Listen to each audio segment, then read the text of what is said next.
Friends, good morning सगळ्यांना. आपल्या आणखीन एका नवीन व्हिडिओमध्ये मी तुमचं मनापासून स्वागत करते. आजचा दिवस तुमच्यासाठी शुभ जावो हीच बापाच्यानी प्रार्थना करते.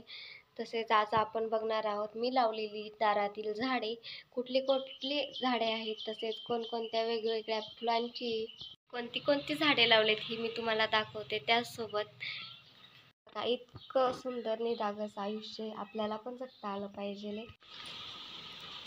त्यामध्ये 2 शोची झाडं आहेत, तसेच पिवळी आणि पांढरी शेवंती आहे, जास्वंद आहे, त्यासोबत जुईचा वेल आहे, त्याबरोबर 2 गुलाबाची झाडं आहेत, तसेच आष्टाची पण रोपे आहेत, त्याच्याबरोबर पारिजातकाचं पण झाड आहे, मोगरा आहे, त्याच्यानंतर गुलाबी जास्वंद आहे, गोकर्णीचे पण 2-3 वेल उगवले ते पण आहेत.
व्हिडिओ आवडल्यास कमेंट करून सांगत जा, तसेच लाईक करत जा, सबस्क्राईब पण करत जावा आणि कोणती झाडे तुम्हाला आवडली हे पण नक्कीच सांगा.